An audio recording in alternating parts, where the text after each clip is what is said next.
Innal hamdalillah nahmaduhu wa nasta'inuhu wa nastaghfiruh wa na'udzu bihi min shururi anfusina wa min sayyiati a'malina may yahdihillahu fala mudilla lahu wa may yudlil fala hadiya lahu. Asyhadu an la ilaha illallah wa asyhadu anna sayyidina Muhammadan 'abduhu wa rasuluh. Allahumma salli ala sayyidina Muhammad wa ala ali sayyidina Muhammad wa sallim tasliman katsira, amma ba'd. Fa ya ayyuhal muslimun ittaqullaha ta'ala mastata'tum wa qad fazal muttaqun. A'udzu billahi minasy syaithanir rajim.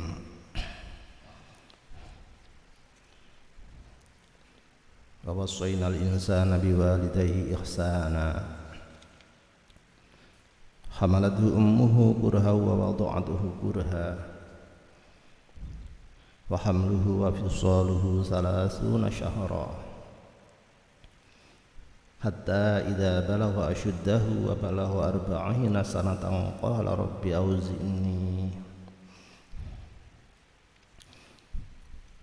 auzi'ni an ashkura ni'mataka allati an'amta 'alayya wa 'ala walidayya wa an a'mala shalihan tardah wa aslih li fi dhurriyyati inni tubtu ilaik wa inni minal muslimin. Shadaqallahul 'azim.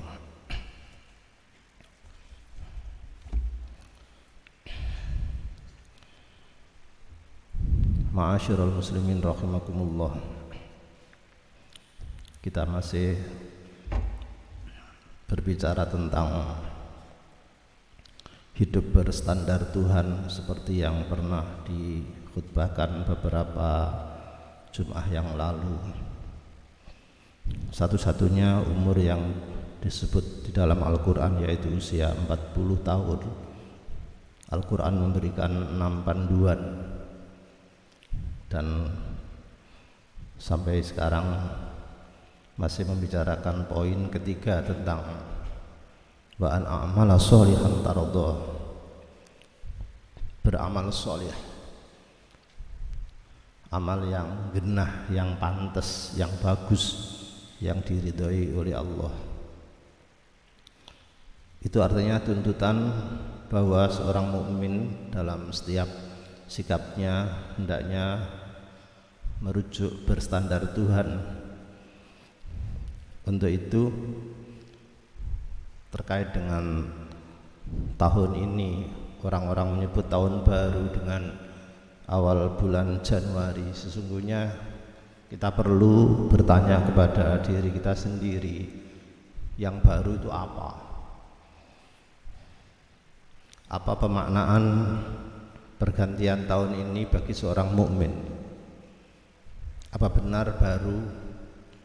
Kalau ibadahnya pancet saja ya apanya yang baru? Kalau prestasi belajarnya sama saja apanya yang baru? Bahkan di dalam historis tidak ada makna apa-apa di dalam pergantian tahun dari Desember ke Januari. Tidak ada momen yang perlu diambil sebagai langkah seorang mukmin lebih memproyeksikan ke depan lebih baik. Tidak ada. Tidak sama dengan tahun yang dibikin oleh para sahabat dengan memulai bertonggak pada hijrah. Memang ada peristiwa yang sangat monumental yang perlu dipedomani, yang perlu dijadikan tonggak untuk langkah-langkah berikutnya ke depan menjadi lebih baik. Untuk itu para filosof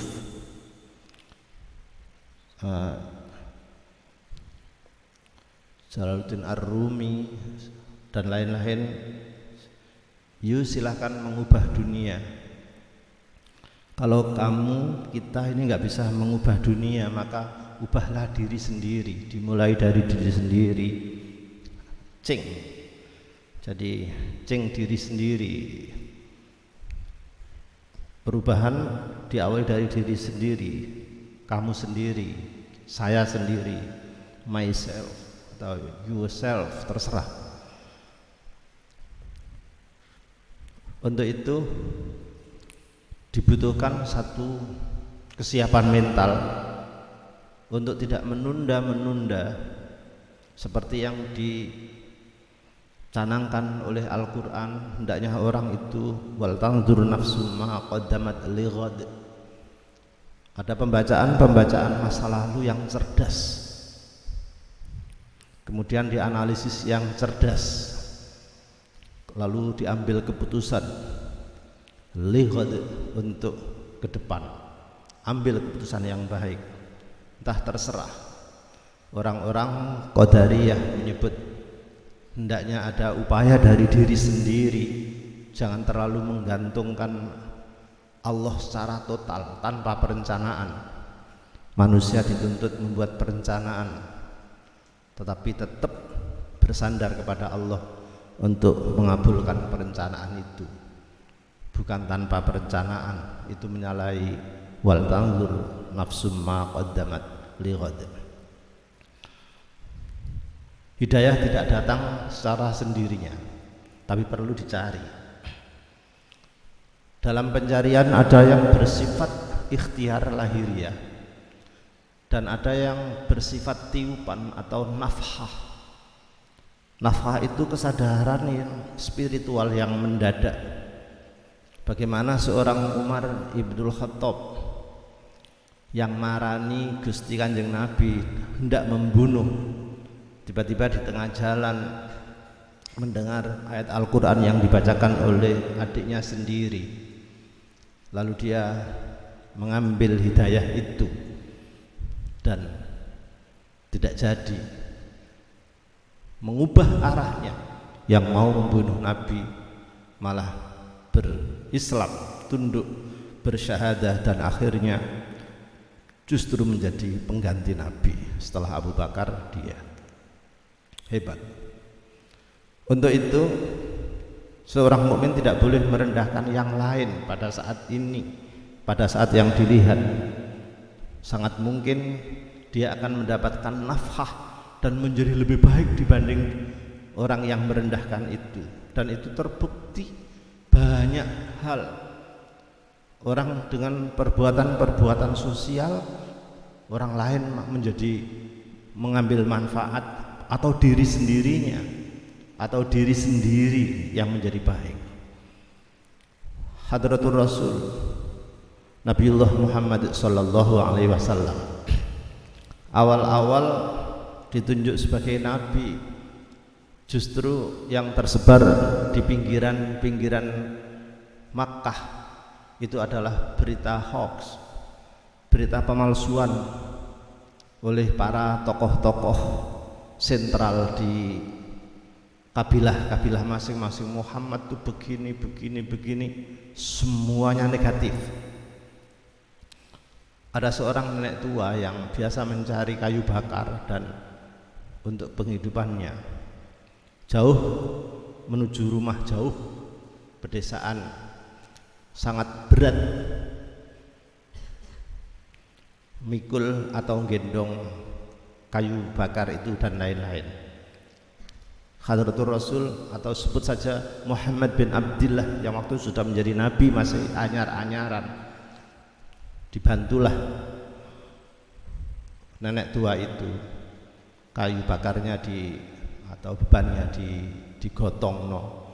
Jauh. Di mana nek rumahnya? Di sini. Terus jauh sampai akhir ke rumahnya. Apa? Nenek itu justru memberikan wejangan. Wejangannya aneh. Nak, anak muda, ini pada akhir zaman ini di kota ini ada orang mengaku-ngaku menjadi nabi. Gini itu bohong besar, jahat orangnya, gini, tidak toleran dan lain-lain. Kamu jangan percaya. Ngomong setelah tahu tindak tanduknya, siapa yang diajak bicara. Dari urutan dialog-dialog itu terbongkarlah bahwa yang sedang menolong dia dari kejauhan mikul kayu tadi itu sampai rumah pelosoknya, ternyata itulah yang diomongkan. Dialah Muhammad ibnu Abdullah Rasulullah sallallahu alaihi wasallam. Maka spontan bersyahadat, subhanallah, tidak seperti yang saya dengar. Itu namanya satu nafkah hidayah yang tak pernah diduga oleh nenek tua itu.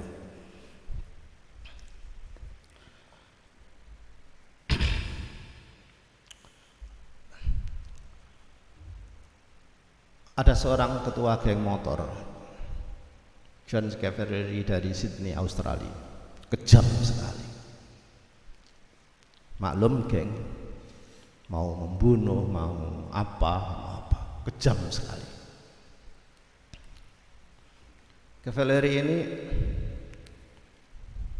karena hatinya suatu ketika bimbang, apa benar apa yang saya lakukan selama ini.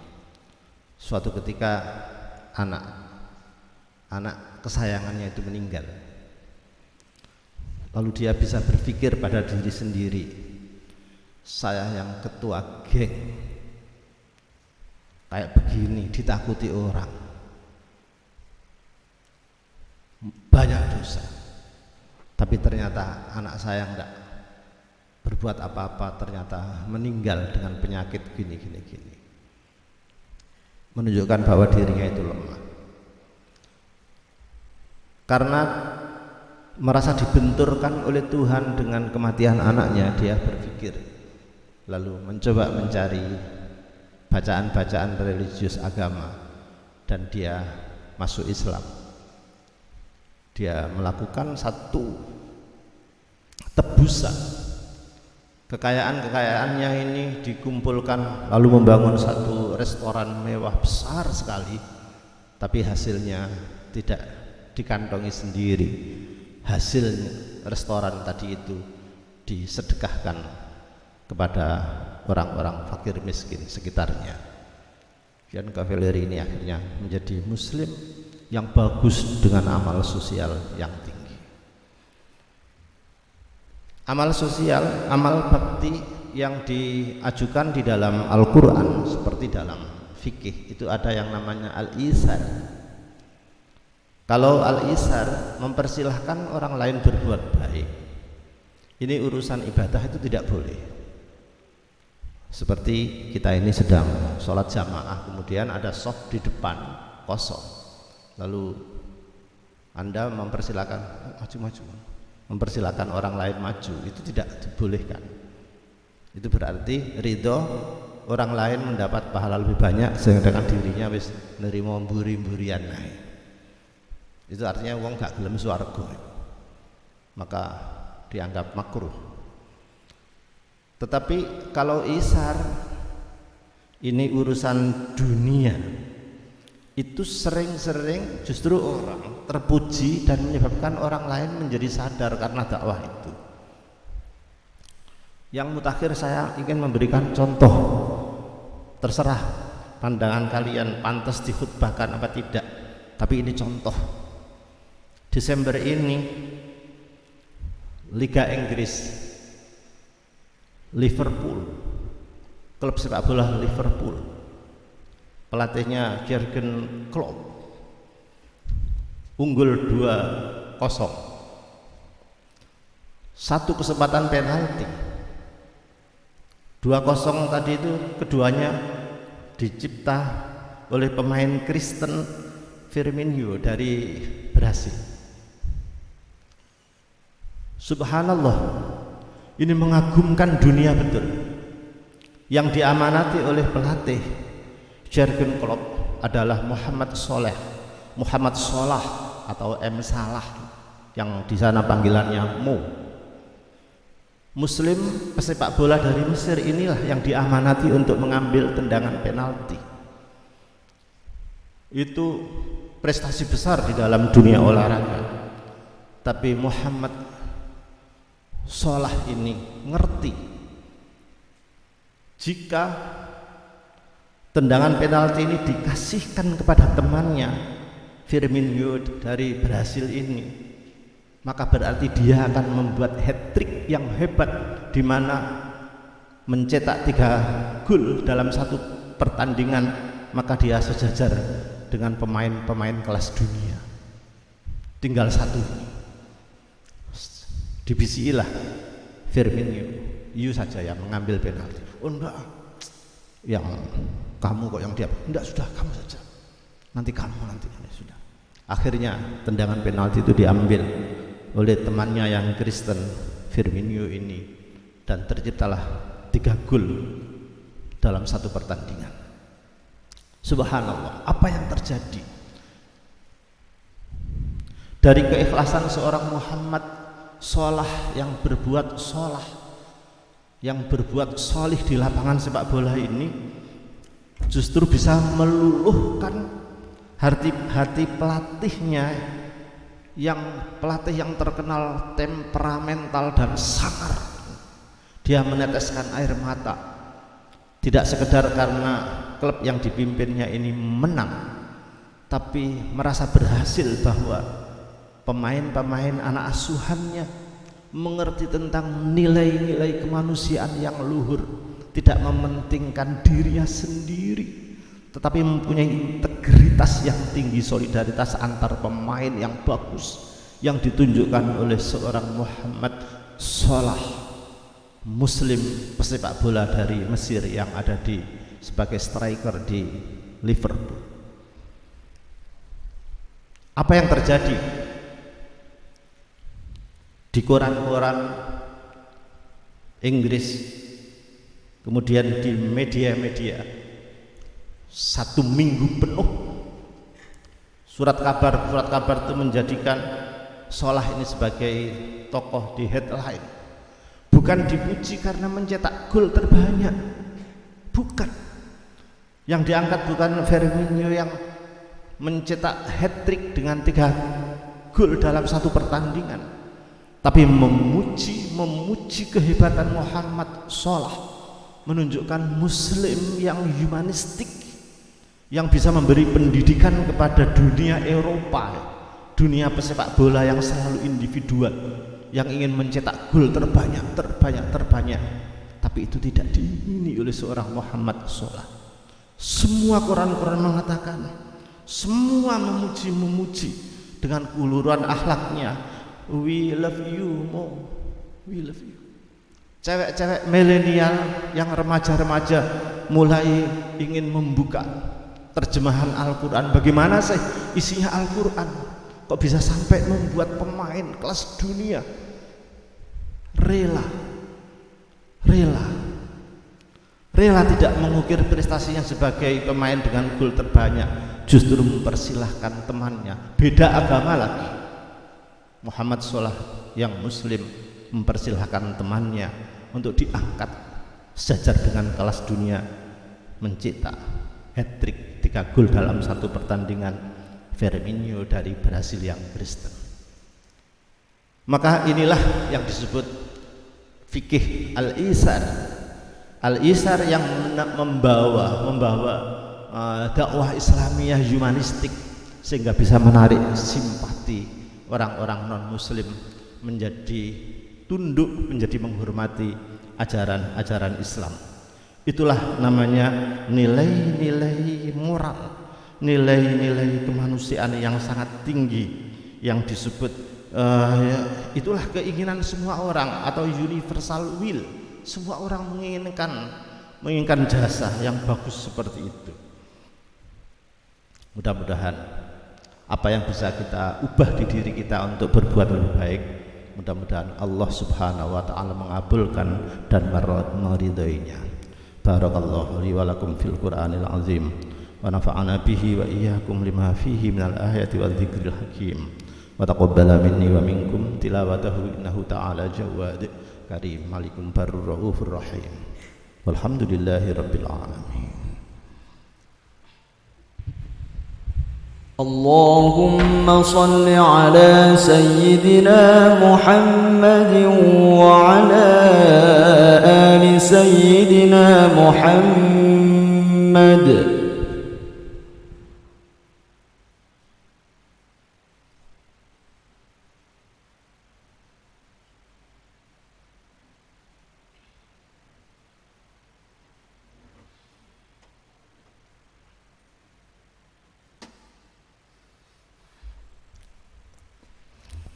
حمدا كثيرا كما أمر أشهد أن لا إله إلا الله وحده لا شريك له إرغاما لمن جحد وكفر.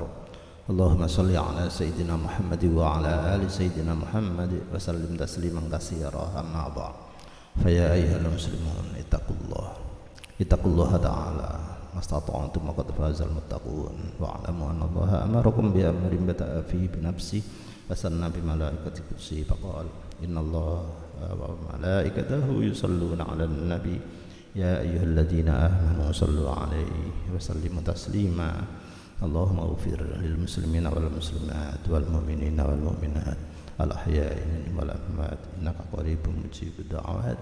ربنا اغفر لنا ولإخواننا الذين سبقونا بالإيمان ولا تجعل في قلوبنا غلا للذين آمنوا ربنا إنك رؤوف رحيم والحمد لله رب العالمين. عباد الله إن الله يأمر بالعدل والإحسان وإيتاء ذي القربى وينهى عن الفحشاء والمنكر والبغي يعظكم لعلكم تذكرون. اذكروا الله العظيم يذكركم واسألوا من فضله يؤتكم ولذكر الله أكبر.